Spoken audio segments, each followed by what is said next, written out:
সালামুন আলাইকুম। আপনাদের সঙ্গে কিছু গুরুত্বপূর্ণ কথা শেয়ার করব, আমি যেন সুন্দর করে উপস্থাপন করতে পারি। ওমা তাওফিকি ইল্লা বিল্লাহ, আলাইহি তাওয়াক্কালতু ওয়া ইলাইহি উনিল। আমাদের প্রচলিত মোল্লা মৌলবীরা ইসলামের নামে বিকৃত ইসলাম প্রচার করে। চলন্ত ধর্ম আর চূড়ান্ত ধর্ম রাত দিন পার্থক্য। যেমন একজন মানুষ মারা গেলে সঙ্গে সঙ্গে তার আমলের দরজা বন্ধ হয়ে যায়। কবরের মধ্যে রাখার পরে হাদিসে আসছে তাকে উঠে বসানো হয়, প্রশ্ন করে তোমার রব কি, তোমার দিন কি, তোমার নবী কি। কিন্তু কোরআনে পড়ে এই কথাগুলো আমরা পাই না। কোরআন বলে দুইবার মৃত্যু, দুইবার জীবিত। তো কবরে যদি তাকে আবার জীবিত করা হয় তাহলে 5 বার হয়ে যায়, তাহলে কোরআনের আয়াত মিথ্যা হয়ে যায়। সুতরাং ওই হাদিস মিথ্যা, কোরআন মিথ্যা নয়।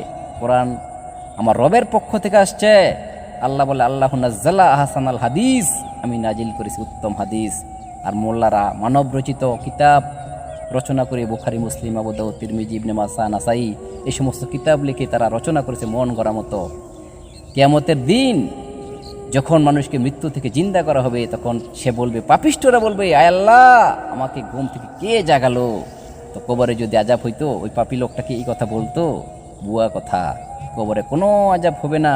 এই যে ওয়াজ নসিহতে যান, আলেম ওলামা মৌলবীরা কি বলে ভাইজান আপনার বাবা মারা গেছে, আপনার মা মারা গেছে, ওদের নামে 10,000, 20,000, 30,000, 40,000, 50,000 টাকা দান করেন। কিয়ামতের দিন হযরত আলীর সঙ্গে জান্নাত হয়ে যাবে, উমরের সঙ্গে জান্নাত হয়ে যাবে, উসমানের সঙ্গে জান্নাত হয়ে যাবে। অথচ মৃত্যুর সঙ্গে সঙ্গে আপনার পিতামাতার আমলনামা বন্ধ হয়ে যায়। 100 কোটি টাকাও যদি দান করেন কোনো ফায়দা হবে না।